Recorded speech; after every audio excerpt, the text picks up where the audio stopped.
예, 45차 최고위원회의를 함께합니다.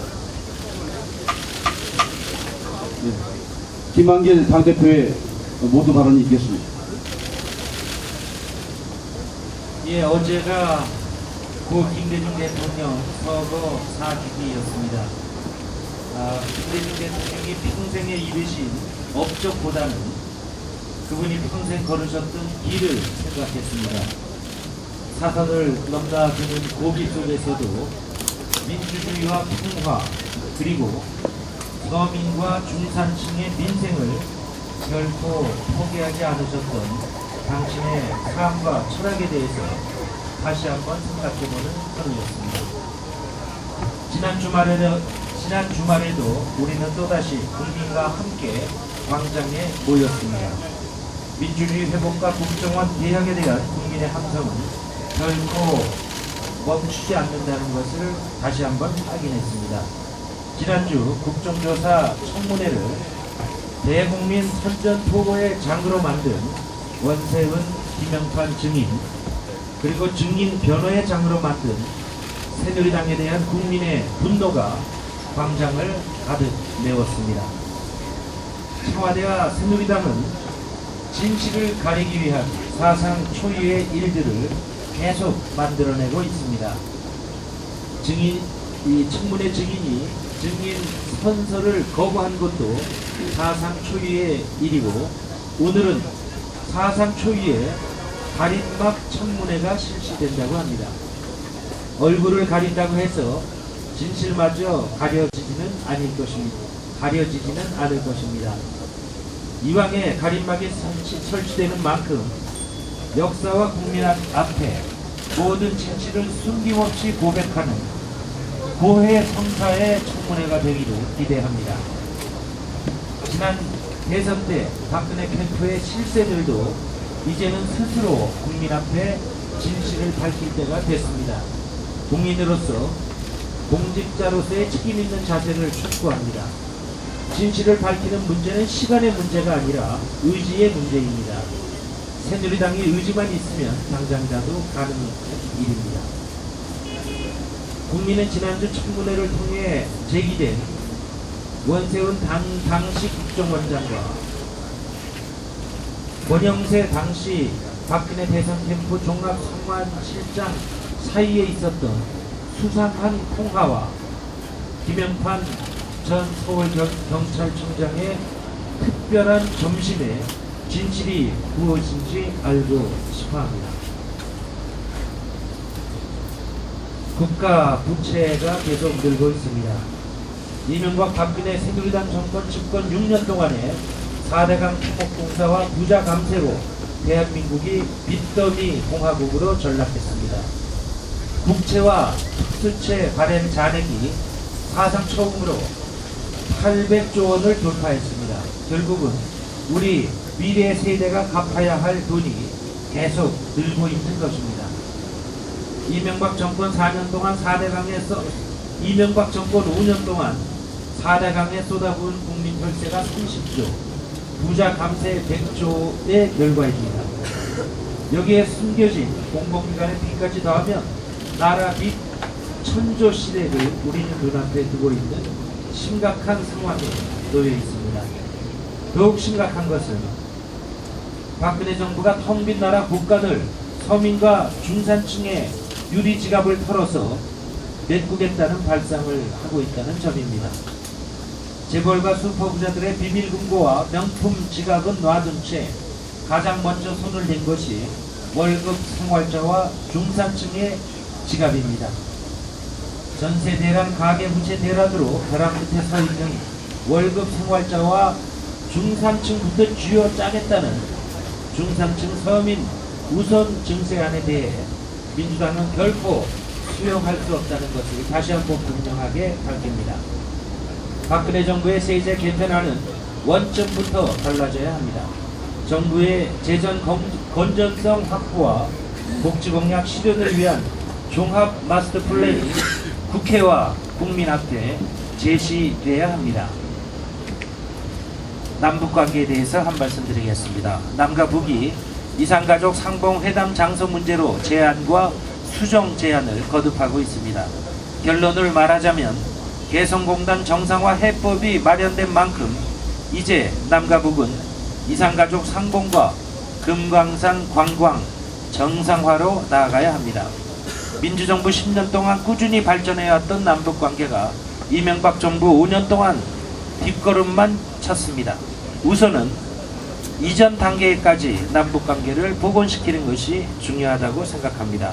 남북 당국의 지혜를 기대합니다. 이상입니다. 예, 감사합니다. 이어서 전병헌 원내대표의 발언이 있겠습니다.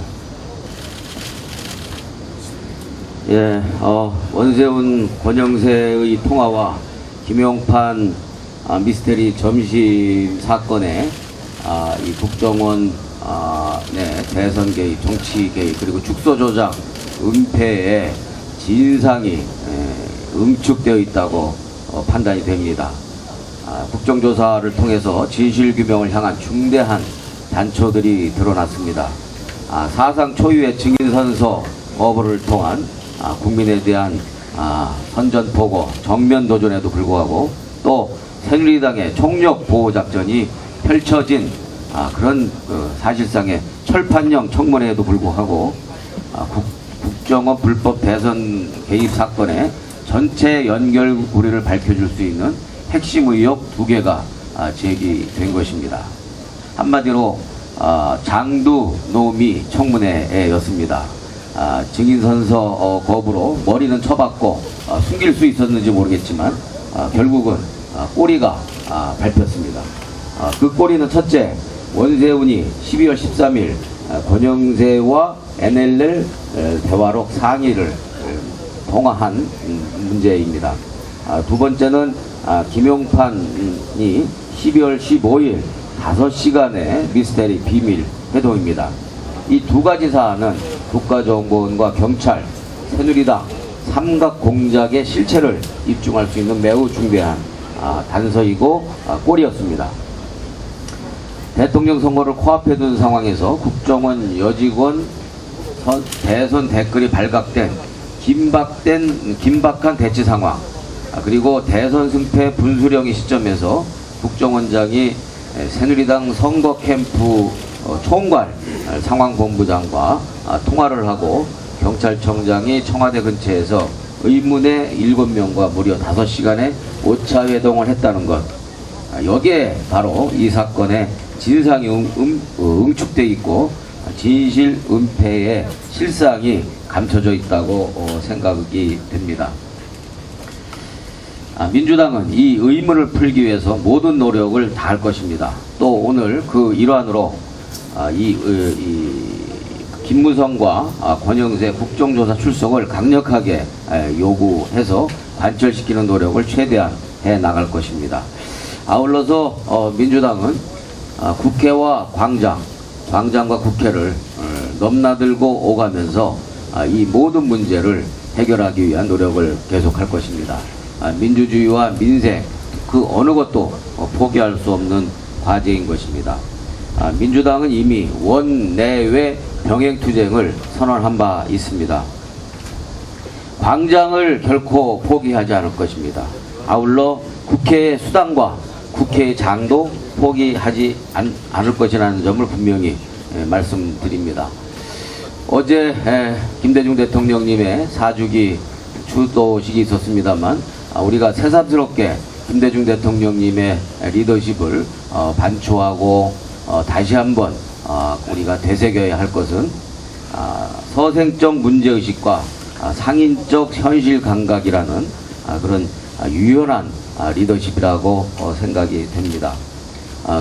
우리가 민주주의를 회복시키고 국정원 개혁을 반드시 이뤄내기까지는 지난하고 험난한 장기전이 될 수밖에 없다고 생각이 됩니다.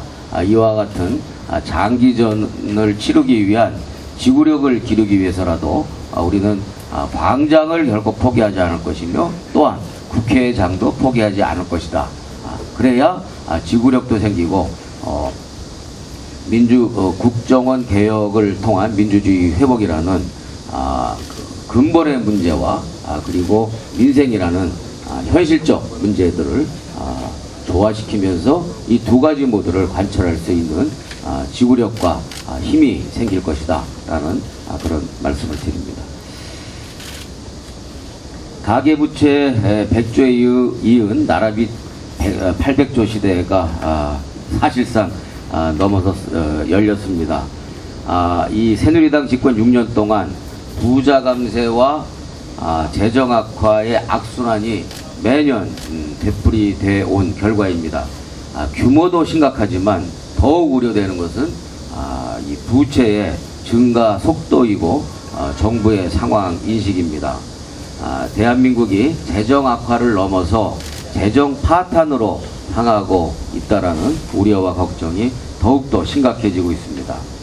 가계부채는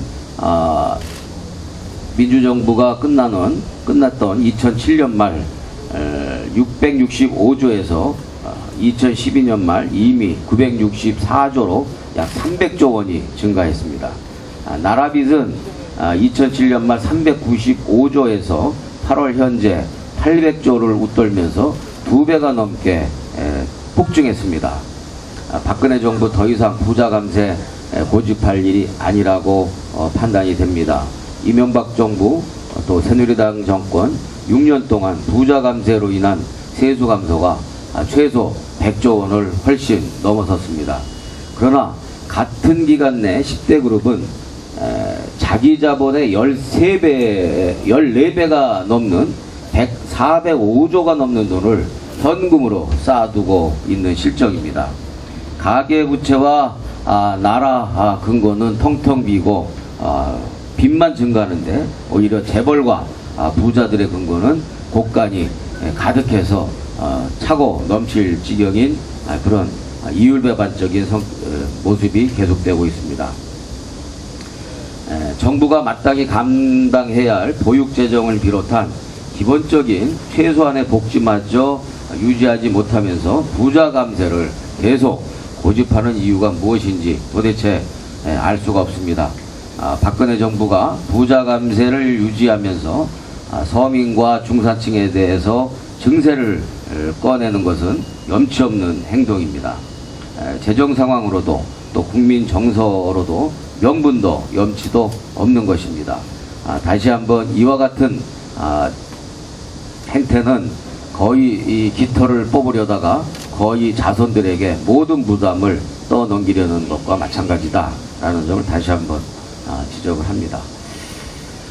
북한이 추석 이산가족 상봉을 수용했고 참으로 잘된 일이고 다행스럽게 생각합니다.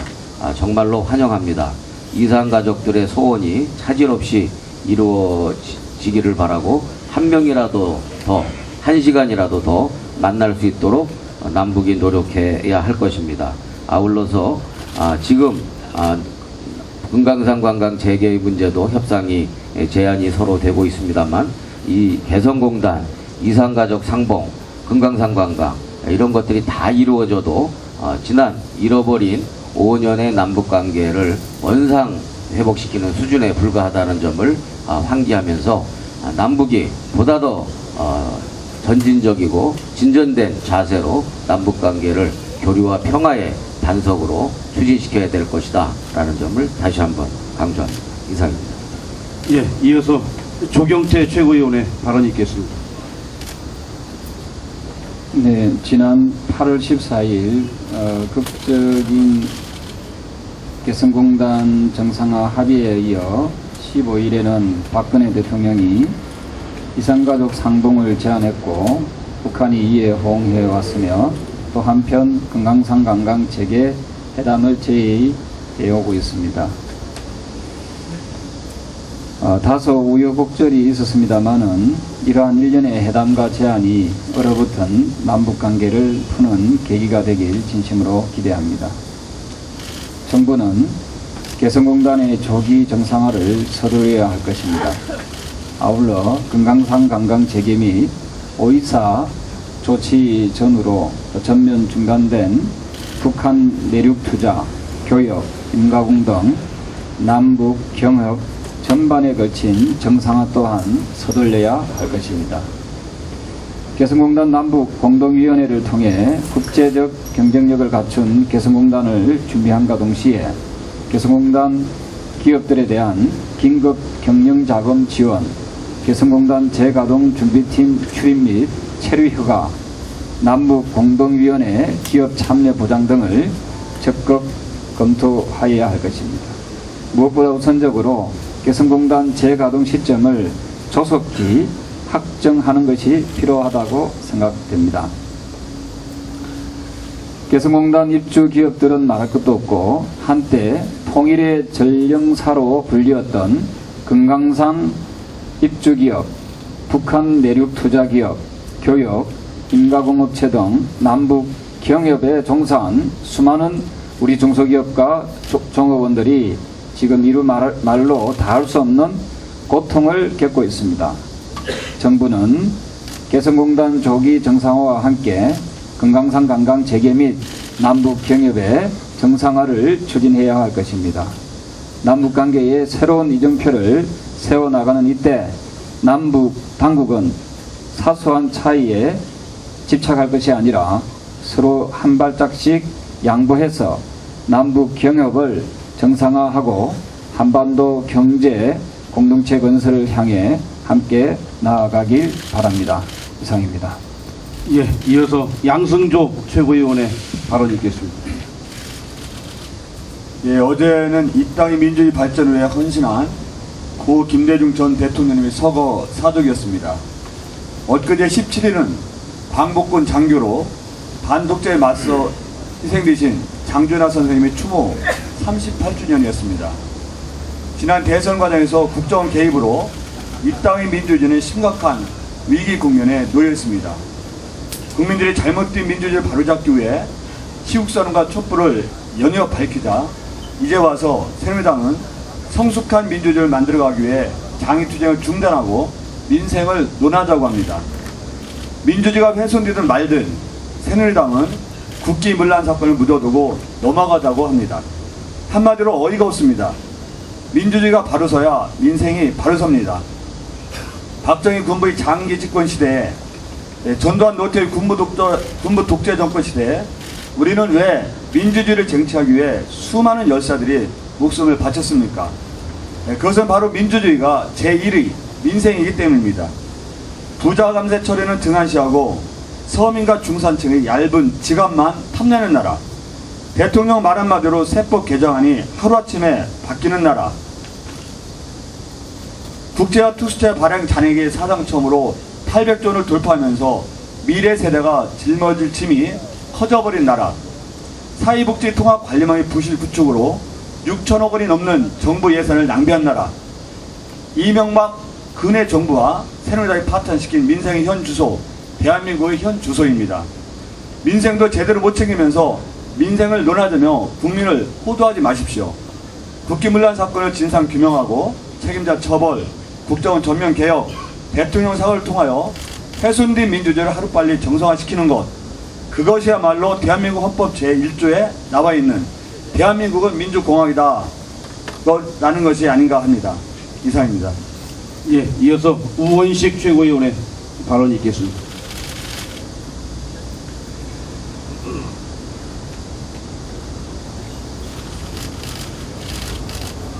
검찰 관계자에 의하면 국정원 직원 글이 수백 개 계정에서 동시에 리트윗되었다고 합니다. 또 국정원 심리전단 직원의 인터넷 활동을 도운 민간인 이하무개 씨가 대형 포털 사이트의 게시를 조회수 등을 전문 프로그램을 사용해서 조작한 정황이 드러났다고 합니다. 이런 정황이 계속 드러나고 있음에도 새누리당은 국회 정상화만을 말하고 있습니다. 지난 16일 국회 청문회에서 원판은 국정조사의 비정상의 극치를 보여주었고, 새누리당은 사건의 실체를 가리고 범죄자를 변호하면서 국정조사를 파탄시켰습니다. 국정정상화를 파탄시키면서 국정정상화를 외치는 것은 국민이 볼 때 참으로 염치 없는 일입니다. 국정원 국기문란 사건은 그대로 유야무야 넘어갈 수 있는 그런 사안이 아닙니다. 국회가 정상화되기 위해서는 국민이 납득하는 수준으로 진상규명이 이루어져야 합니다. 그래야 민주주의를 바라는 모든 국민을 설득할 수 있을 것입니다.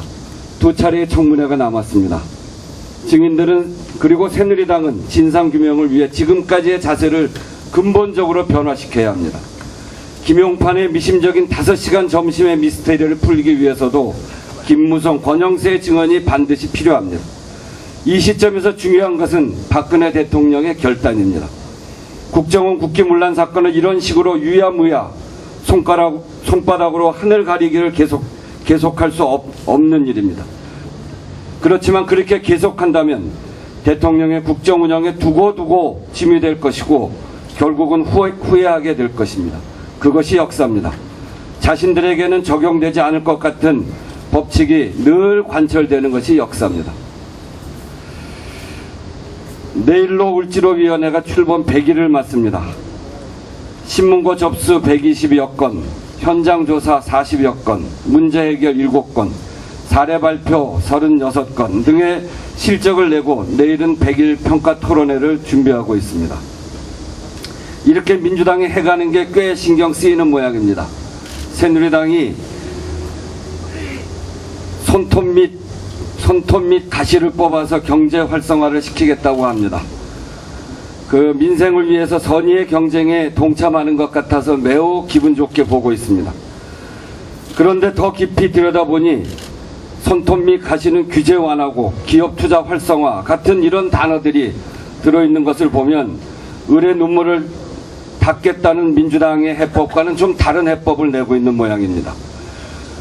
을의 눈물을 닦기보다는 갑을 더 편하게 하자는 것 같아 저희들이 볼 때에는 갑의 횡포, 을의 눈물 시대에 나은 해법인지 맞는 해법인지 의심스럽습니다.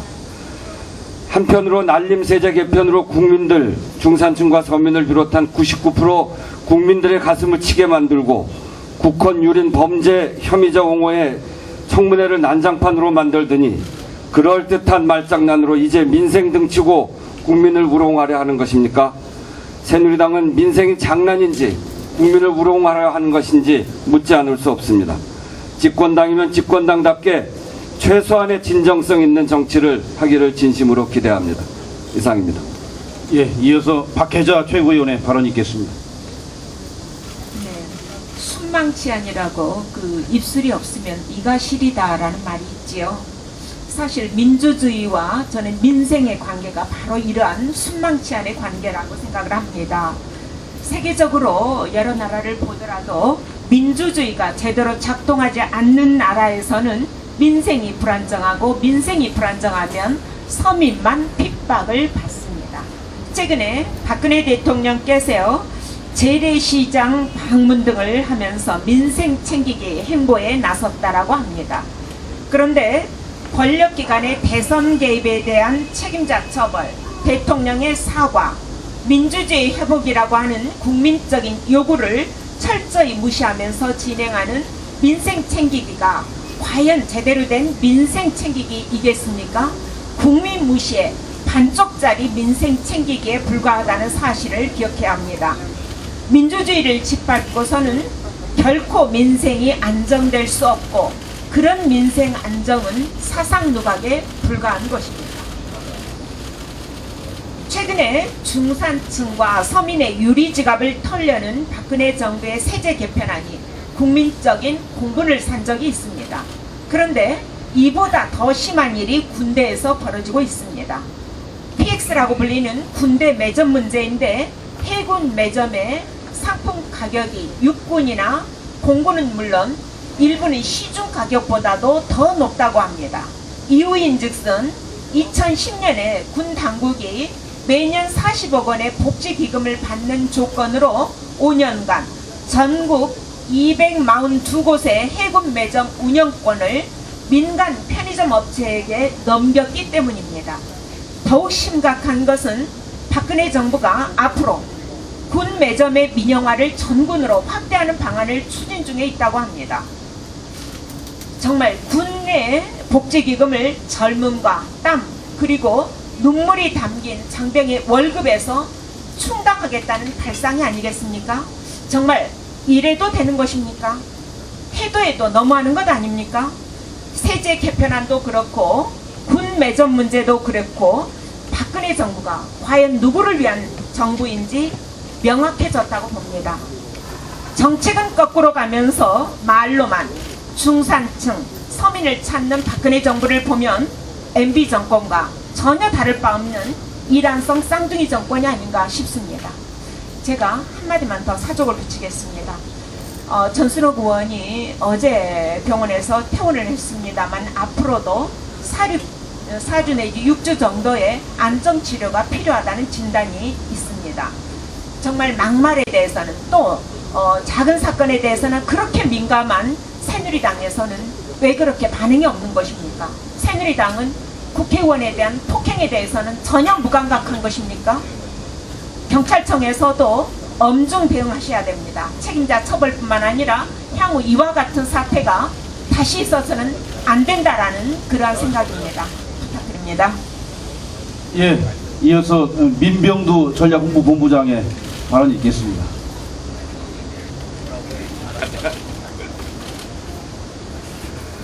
예, 국정조사가 진실의 문 앞에서 굉장히 심각한 혼란 상황에 빠져 있습니다. 이 모든 것의 원인과 또 책임은 박근혜 대통령한테 있다고 생각합니다. 국정조사가 진실이 규명되지 않고 제2의 헌정 파괴, 국기 문란으로 가게 된 그 원인은 박근혜 대통령한테 있다. 박근혜 책임론을 갖다 공식으로 제기하고 싶습니다. 우선 새누리당이 이렇게 국정조사에 임하면서 마치 일본의 극우 세력이 과거사를 미화하는 것처럼 합숙훈련이나 한 것처럼 이렇게 헌정 파괴 세력을 미화하고 비호하고 옹호할 수 있는가?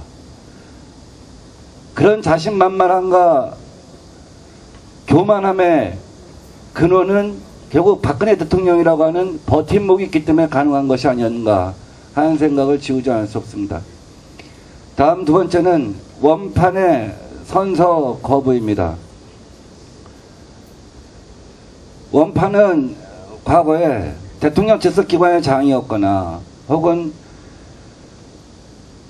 권력기관의 지시를 이행하는 기관의 수장으로서 재직했던 자들입니다.